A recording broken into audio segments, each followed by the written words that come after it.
이제 마지막 핵심입니다. 암 위험을 줄이는 첫 단계는 예방이다. 너무나 당연한 말씀입니다. 빠르면 빠를수록 좋다. 흡연이건 설탕이건 만성 스트레스 요인은 무조건 피한다. 암을 예방하는 노력은 건강상 다른 문제를 예방하는 일과도 통한다. 정제 탄수화물과 씨앗 기름은 인슐린 저항, 염증, 비암성 대사 문제를 일으키는 주된 요인이므로 멀리한다. 당뇨병, 심장질환, 암 이 세 가지가 끔찍한 병이 모두 대사 문제와 밀접한 관련이 있기에 정말 놀랍다. 하지만 생각해보면 또 그렇게 놀랄 일도 아니다. 신진대사는 우리 몸이 작동하는 방식이므로 방해를 받으면 몸에 해로운 것이 당연하다.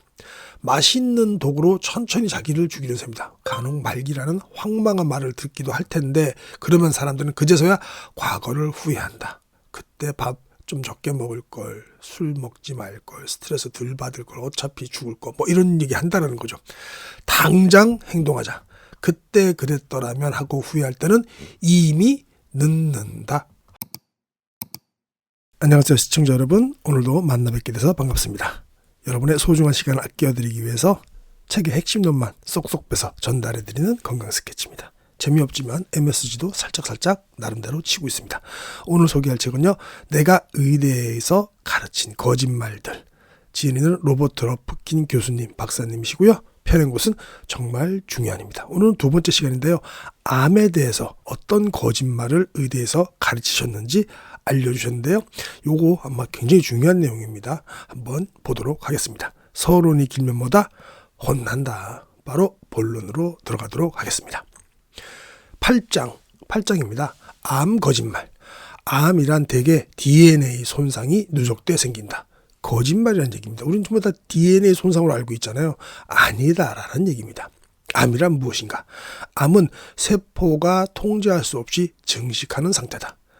세포 생식은 면역계에서 관리한다. 면역 방어가 무너지면 세포가 극심하게 늘어나 우리 몸의 다른 계통을 방해한다. 암은 어떤 유형의 세포에도 생길 수 있으며 모든 다세포 생물에 영향을 끼친다. 공룡도 암에는 졌다. 이거는 자세하게는 나와 있지 않지만 공룡도 암에 있었나 보네요. 그죠? 암은 근원세포의 유형에 따라 성격이 결정된다. 암세포가 전립선에 있으면 전립선암, 유방에 있으면 유방암이다. 암세포는 근원세포의 성질을 대부분 계속 지닌다. 자, 다음 챕터 보도록 하겠습니다. 암세포의 공통된 특성은 다음과 같다. 첫 번째, 성장을 통제할 수 없다. 암의 본질적 특성이며 암이 위험한 까닭이다. 암세포는 멈추지 않고 자라면서 종양이라는 위험한 조직을 만든다. 가장 먼저 나타나는 종양은 원발성이다. 두 번째, 온몸으로 확산한다. 원발성 종양만 위험한 것이 아니라 암세포는 폐, 간, 뇌, 뼈 등 신체 여러 부위로 이동해서 2차 종양을 만들어낼 수 있다. 우리가 흔히 전이라고 그러죠. 이 과정이 전이입니다. 암이 전이되는 시점부터 대개는 암 치료가 힘들어지거나 불가능해진다. 셋째, 사멸하지 않는다. 일반 세포는 복제를 일정 횟수 반복하고 사멸한다. 몸은 죽은 세포를 처리해서 새 세포가 들어서게 한다. 암세포는 이런 한계 없이 원하는 만큼 분해한다. 이게 더 놀랍더라고요. 1951년 미국인 이 헨리에타 에렉스라는 분에게 자궁경부암 세포 표본을 제출했는데 늙지도 죽지도 않는 헬라 세포가 배양됐다고 합니다. 무슨 말이냐면 이 일로 이 암세포 있잖아요. 이게 불멸성이 특별히 관심을 받았는데요. 헨리에타 에렉스는 그해 31세 나이로 사망했지만 그녀의 그 암세포는 5천만 톤이 배양되어서 백신과 신약 개발, 유전자 연구 그리고 암 연구에 쓰여진다고 합니다. 정말 무섭네요. 그죠? 2010년 기준으로 헬라 세포를 다루는 과학 논문만 6만 건이라고 합니다. 발육을 멈추지 않고 빠르게 퍼지며 불멸하는 암은 정말 무서운 적입니다. 하지만 그런 암과 싸울 무기도 하나씩 개발됐었죠. 빼고 태우고 독을 쓴다. 3대 항암 치료를 말씀하시는 겁니다. 표준 치료죠. 암의 특성을 토대로 몇 가지 치료법이 개발됐다. 첫 번째는 외과적 수술로 종양을 제거하는 방법이다. 이게 이제 빼고라는 뜻이죠. 가장 단순하고 오래된 치료법이다. 환자가 수술을 견뎌내고 살기만 하면 성공적이라 할 수 있었다. 예를 들어 한 여성에게 유방암이 생겼지만 다른 부위로 전이되지 않았다면 문제가 된 환부는 제거해서 암에 걸린 몸을 치료했다. 이미 암이 전이되어서 수술을 해도 치료할 수 없다면 그 암은 수술이 불가능하거나 절제가 불가능하다고 표현했다. 두 번째 선택지는 방사선이다. 방사선은 느리게 자라는 세포는 남겨두고 빠르게 성장하는 세포를 죽인다. 이게 이제 암세포가 빠르게 자라니까 그거에다 차관을 뒀던 거죠. 문제는 방사선이 암세포에만 작용하는 것이 아니다라는 점이다. 머리카락과 창자 내벽의 세포도 죽어버린다는 거죠. 방사선을 올바로 쓰면 항암에 효과적일 수 있다. 하지만 방사선 자체가 다시 새로운 암을 생겨나게 할 위험이 있는데 이런 암은 치료를 하고 몇 년이 지난 뒤에도 나타날 수 있다고 합니다. 세 번째, 접근법이 아마도 가장 알려진 암치료법일 터이다. 바로 화학요법이다. 이 치료법은 그 뿌리가 2차 세계대전 당시인 1943년으로 거슬러 올라간다. 이 얘기 아시는 분도 계시겠지만 정리를 한번 해볼게요. 2차 세계대전 당시에 독일군이 이탈리아 항구에 있던 연합군 함정들을 폭격했다고 합니다. 그때 마늘 냄새가 이상하게 나는데 정체는 알 수 없는 화학물질에 수백 명이 화상을 입고 실명까지 했다고 합니다. 알고 보니 폭탄이 떨어진 미군 배 한 척에 겨자가스가 가득 실려 있었다고 하는 거예요. 과거 1차 세계대전 때는 독일군이 사용한 살상용 독가스였다고 합니다. 이 겨자가스가. 근데 희한한 게 있어요. 근데 이제 병사들의 조직 표본이 미국으로 보내졌고 양리학자인 루이스 굿먼과 엘프리드 길먼이 표본 일부를 손에 넣었어요. 두 사람은 의료계 권위자였는데 양리학 교과서로 쓰는 치료법의 양리학적 기초를 1941년에 함께 공조도 하셨답니다. 유명하신 분들이죠. 실력도 있고. 근데 그들은 표본에서 림프종이라는 암의 한 형태로 증식한 세포들이 유독 심하게 손실된 사실을 알아차렸다고 합니다. 또 뒤이은 실험에서 겨자가스의 활성 성분인 질소머스타드가 림프종 환자의 암세포를 죽일 수 있다는 점이 밝혀지면서 이 항암 화학요법의 토대가 됐고 시작이 된 거죠. 화학요법은 빠르게 세포가 성장하고 증식한다는 암의 특성을 표적으로 삼았다고 합니다. 1942년에 임상시험을 진행했는데 부분적인 성공을 거뒀다고 합니다. 이렇게 암과 맞서 싸우는데 쓸 새로운 무기가 추가되었죠. 사실상 이건 전쟁 무기였습니다. 그죠? 예, 독가스였고 수술, 방사선, 화학요법 이 세 가지 방법이 여전히 암을 대하는 표준 3대 치료법입니다. 다소 거칠고 직설적으로 표현하면 이렇다. 베고 태우고 독을 쓴다. 예, 맞는 말이죠. 이게 좀 직설적이지만 정말 제대로 된 표현 같습니다. 이 화학요법 수술, 방사선 또 화학요법 이게 베고 태우고 독을 쓴다라고 표현하셨어요. 그런데 이런 방법이 정말로 쓸만할 것인가? 현재 항암 전쟁의 판세에 대해서 알아보도록 하겠습니다. 간단히 말해 암이 이기고 있다. 슬픈 현실이네요. 이제 자세히 살펴보자. 미국 국립암연구소는 암과 전쟁을 벌인 경과 보고서 2건을 1986년 또 그리고 1997년에 펴냈는데요. 암 환자를 상대로 베고 태우고 독을 쓰기를 수십 년 했는데 그동안 좋은 소식도 있었고 나쁜 소식도 있었다고 합니다. 좋은 소식이라면 림프종, 백혈병, 또 고환암 환자를 다수 살렸다는 것입니다. 근데 나쁜 소식은 표준 치료로 암 환자를 단지 4%밖에 살리지 못했다는 사실입니다. 정말 안타깝네요. 암으로 생긴 사망률이 1950년 이후로 9%포인트까지 증가했는데도 말이다. 작은 진전을 보이기도 했지만 그마저도 흡연과 바람직하지 않은 식단 같은 생활습관 요인에 가려졌다고 합니다. 보고서에서는 이렇게 짚었습니다. 향후 항암에서 두드러진 진전을 보이려면 연구의 중점을 치료에서 예방 측면으로 돌릴 필요가 있다. 예, 우리도 치료가 아니고 예방 측면으로 돌릴 필요가 있죠. 그런데 만약 암의 성장 모형을 우리가 제대로 모르고 있다면 또 암을 설명하는 다른 이론은 없는 것일까라고 1930년대 독일의 한 과학자가 그 답을 찾았던 것 같습니다. 이게 그 유명한 바르부르크 박사님이십니다. 오토 바르부르크 박사님. 이 박사님은 나치 독일에 협력한 과학자여서 조금 가려졌습니다. 다른 부역 과학자들과는 달리 유대인 동성연애자였는데 히틀러가 유대인이나 동성애자보다 암을 더 싫어해서 목숨을 부지했다고 합니다. 이거 참 웃긴 내용이기도 하지만 좀 이상한 그러네요. 그죠? 어쨌든 간에 히틀러가 암을 더 싫어했기 때문에 발전이 있었습니다. 이 박사님은 1931년에 노벨 의학 생리학상을 받습니다.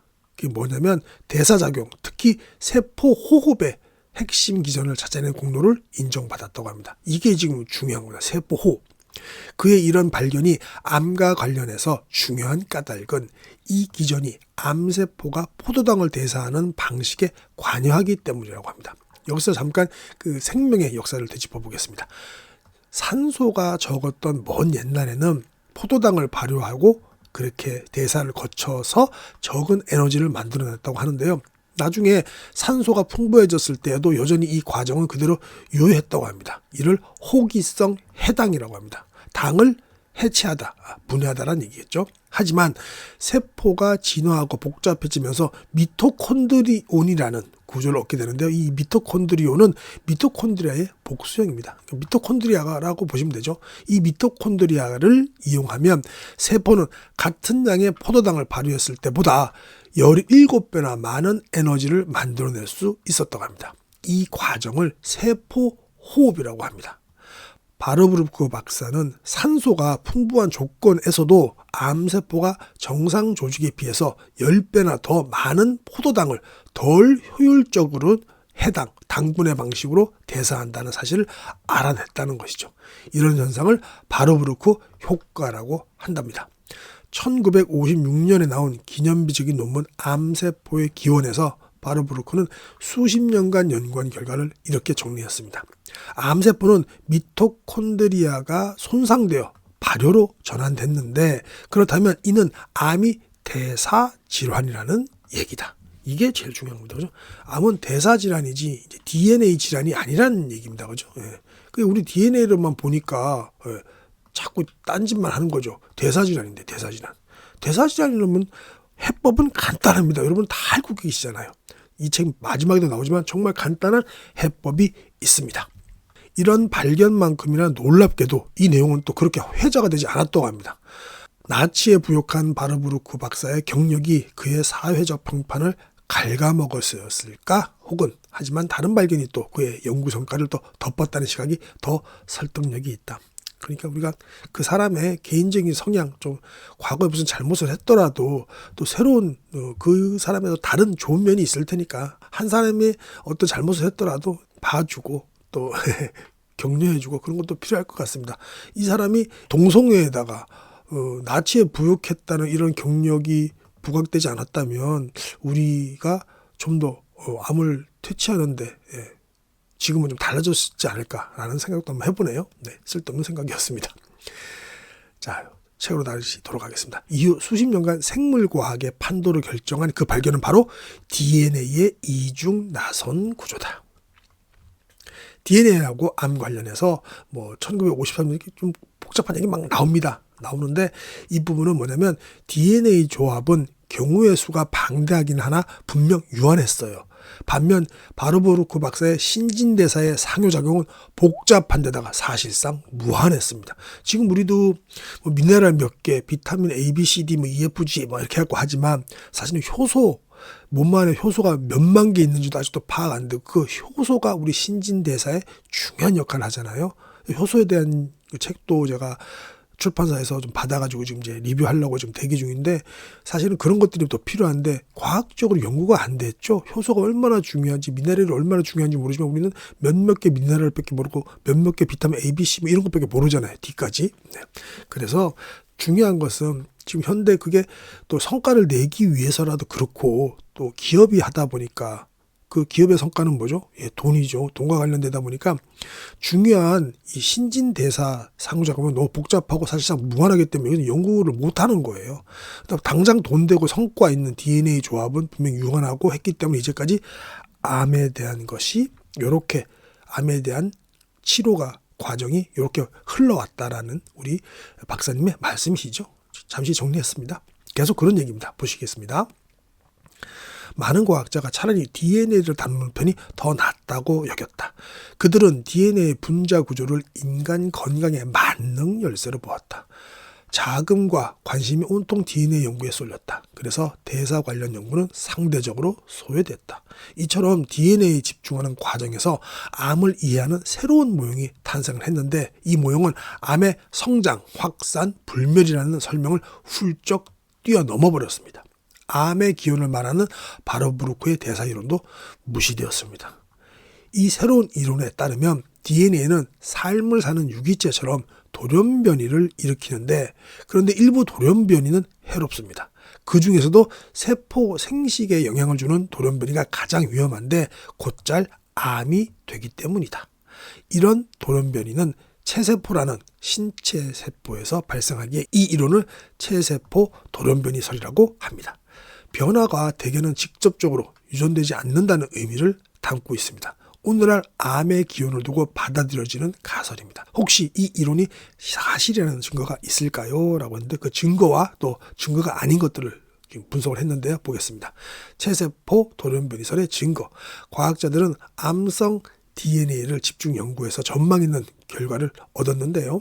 동물과 사람에게 암을 만들어내는 종양 유전자를 찾아낸 것이었습니다. 종양 유전자는 발암 요인으로 활성화될 수 있는데 방사선, 성명, 담배, 특정 바이러스 등이 모두 발암 물질입니다. 암에 관한 이런 새로운 모형은 베고 태우고 독을 쓰는 방법 말고도 다른 선택지를 가져다 줬는데 그게 바로 그 유명한 유전자 표적 항암 치료였습니다. 유전자가 암을 일으킨다면 해당 유전자를 표적으로 삼아서 암과 싸울 수 있다. 이 약품은 방사선 치료나 항암, 화학요법과는 달리 건강한 세포는 표적으로 삼지 않는다. 그러니까 표적 항암 치료죠. 주로 화학요법과 함께 쓰이지만 말이다. 그리고 이제 거기에 대해서 많은 얘기가 있는데 아직까지는 큰 성과가 없다라는 얘기였고요. 그 다음에 체세포 돌연변이설에 어긋나는 증거에 대해서 또 반대 의견을 보도록 하겠습니다. 체세포 돌연변이설은 DNA가 손상되어서 암이 생긴다고 보는 거죠. 우리 지금 DNA에 초점이 맞춰져 있습니다. 돌연변이죠. 시간이 흐르면서 체세포가 변이하다가 종양이 되기 때문에 대다수 암이 중년이나 노년에 발병한다는 이론의 틀을 세웠어요. 그래서 나이가 들수록 돌연변이가 많아지고 그러다 보면 그중 하나가 암을 일으킬 가능성도 커진다는 얘기입니다. 여기에는 큰 문제가 있습니다. 뭐냐면 보세요. 장수하는 동물 중에서 벌거숭이, 두더지, 쥐나 또 일부 박쥐들, 코끼리, 대왕고래 등은 암에 걸리지 않는다고 합니다. 이렇게 그렇게 오래 사는 동물이 기나긴 시간 동안 암에서 벗어나 자유를 누리려면 또 다른 설명이 필요하죠. 마찬가지 논리로 세포당 돌연변이 비율이 일정하다면 몸집이 커다란 동물, 다시 말해서 세포수가 더 많은 동물은 암에 더 잘 걸려야 하는 게 맞죠? 이론상.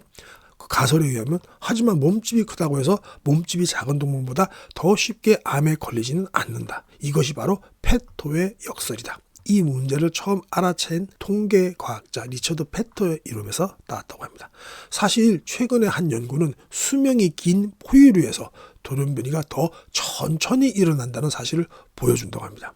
이런 결과는 변이율 자체가 진화하는 과정에서 결정된 현상임을 시사한다. 그러니까 그저 시간이 흐른다고 암이 생기는 것이 아니라 생물체의 유전자 구성과 노화 과정 자체도 암의 원인이라는 뜻입니다. 자, 그럼 다음 챕터 유전자 염기서열 해독 그리고 암에 대처하는 해답 이렇게 나왔는데 보겠습니다. 미국 국립보건원이 1990년부터 2003년까지 인간 유전체 게놈 프로젝트 그런 거 있었잖아요. 그죠? 유전체 프로젝트를 진행했습니다. 인체에 있는 모든 유전자의 지도를 처음으로 만드는 대규모 프로젝트였습니다. 이 프로젝트는 지금 유명하니까 저도 알고 있을 정도니까 의학의 상식이 없는 옛날에도 게놈 프로젝트 그런 거 많이 우리가 알고 있었잖아요. 워낙에 떠들어댔으니까 언론에서.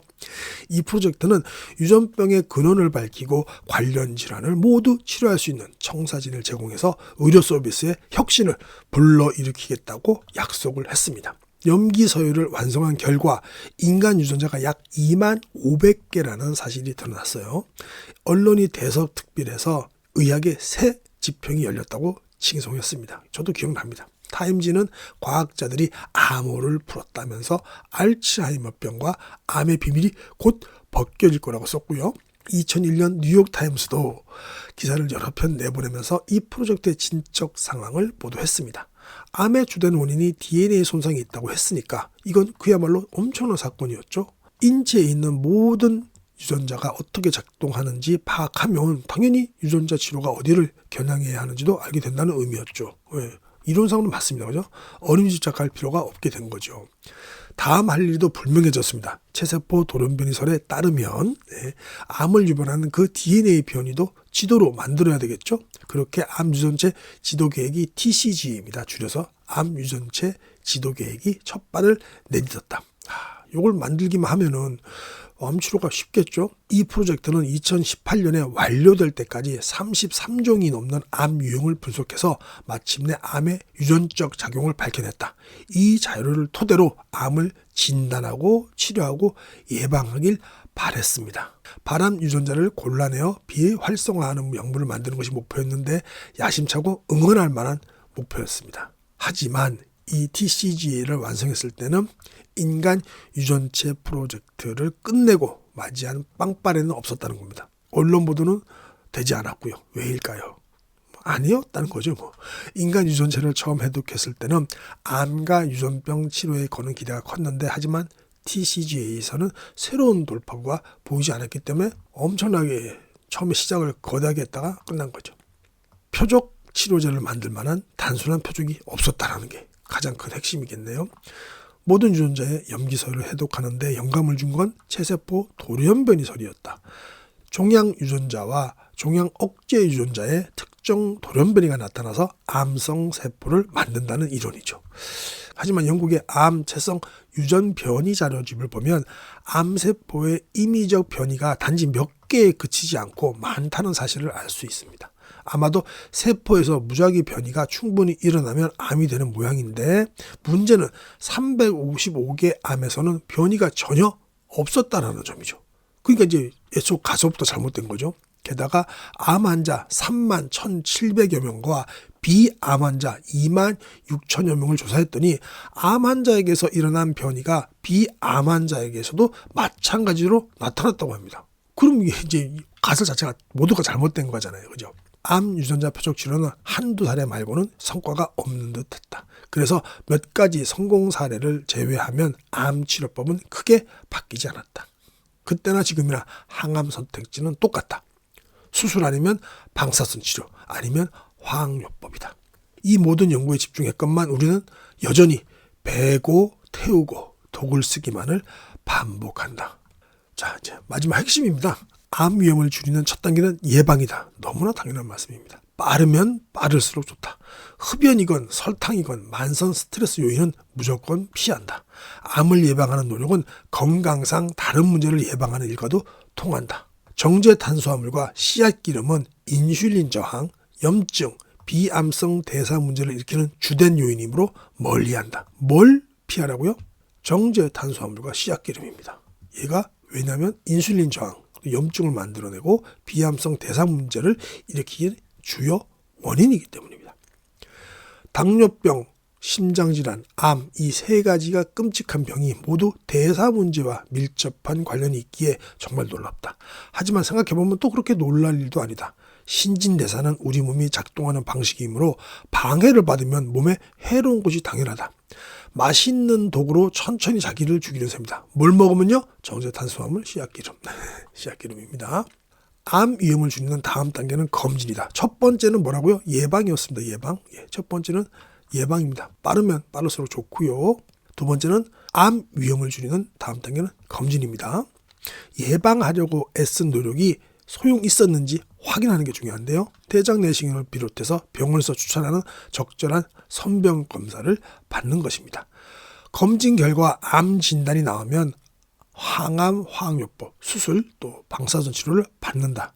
반드시 그렇게 해야 한다고 말씀하십니다. 간혹 말기라는 황망한 말을 듣기도 할 텐데 그러면 사람들은 그제야 과거를 후회한다. 내가 케이크를 매일 먹지 않았더라면, 집밥을 더 먹었더라면, 운동을 더 했더라면, 술을 좀 적게 먹었더라면, 만약 그랬더라면 지금 병원에 있지 않아도 되었을 텐데 라고 생각한다는 거죠. 맞습니다. 저도 빨리 술 좀 줄여야 되는데. 자, 당장 행동하자. 그때 그랬었더라면 하고 후회할 때는 이미 늦는다. 당장 행동하시기 바랍니다. 자, 여러분께서 가장 좋아하시는 오늘의 핵심인 결론 시간입니다. 오늘은 8장 암 거짓말을 본인이 의대에서 가르쳤다고 털어놓으셨습니다. 첫 번째 거짓말, 암이란 대개 DNA 손상이 누적돼 생긴다. 거짓말은 DNA가 아니란 얘기입니다. 그죠? 암세포의 공통된 특성 한번 정리해 볼까요? 얘는 성장을 통제할 수도 없고 온몸으로 전이되고 사멸하지 않는다는 게 암세포의 공통된 특징이라는 겁니다. 근데 우리 오토 바르부르크 박사님께서 노벨 의학상을 받으셨는데 그때 대사작용, 특히 세포호흡의 핵심 기전을 찾아낸 공로를 받았습니다. 그의 이런 발견이 암과 관련된 중요한 까닭은 이 기전이 암세포가 포도당을 대사하는 방식에 관여하기 때문입니다. 미토콘드리아를 이용하면 세포는 같은 양의 포도당을 발효했을 때보다 17배나 많은 에너지 ATP를 만들 수 있죠. 이 과정을 우리가 세포호흡이라고 하는데 바르부르크 박사는 산소가 풍부한 조건에서도 이 암세포는 정상 조직에 비해서 10배나 더 많은 포도당을 덜 효율적으로 당분해하는 방식으로 대사한다는 사실을 알아냈던 거죠. 그러니까 암세포는 한마디로 산소가 적더라도 뭔가를 할 수 있는 그 삶을 찾은 거죠. 그죠? 그래서 이런 현상을 바르부르크 효과라고 하는데요. 자, 그래서 암세포는 미토콘드리아가 손상되어 발효로 전환됐는데 그렇다면 이는 암이 다른 게 문제가 아니고 대사질환이라는 게 문제였다는 거죠. 대사질환. DNA에 가서 암 관련해서는 제가 정리를 해놨지만 사실 이건 뭐 하여튼 DNA로 하는 거는 아니다라는 그 말씀입니다. 그죠? 제일 중요한 건 마지막. 암 위험을 최대한 줄이는 방식입니다. 암 위험을 줄이는 첫 단계는 예방이고요. 빠르면 빠를수록 좋습니다. 무조건 예방해야 됩니다. 그 예방으로서 첫 번째는 정제 탄수화물과 씨앗기름을 안 드시는 겁니다. 이것들은 인슐린 저항이라든가 염증을 일으키고 비암성 대사 문제를 일으키는 주된 요인이기 때문에 멀리 하라고 우리 박사님께서도 말씀하셨습니다. 이걸 계속 드신다는 것은 맛있는 독으로 천천히 자신을 죽이는 셈이라고 이렇게까지 강하게 무섭게 말씀하셨습니다. 두 번째는 암 위험을 줄이는 다음 단계는 검진이고요. 간혹 말기라는 황망한 말을 듣기도 할 텐데 그러면 사람들은 그제서야 과거를 후회한다. 그때 밥 좀 적게 먹을 걸, 술 먹지 말 걸, 스트레스 덜 받을 걸, 어차피 죽을 거 뭐 이런 얘기 한다는 거죠. 당장 행동하자. 그때 그랬더라면 하고 후회할 때는 이미 늦는다. 정말 중요한 말 같습니다. 요거 꼭 실천하시기 바랍니다. 이상으로 오늘 책 리뷰 마치도록 하겠습니다. 건강은 하루아침에 망가지거나 좋아지지 않습니다. 건강 스케치와 함께 좋은 습관을 꾸준히 유지하시기 바랍니다. 지금까지 함께해 주셔서 정말 감사합니다.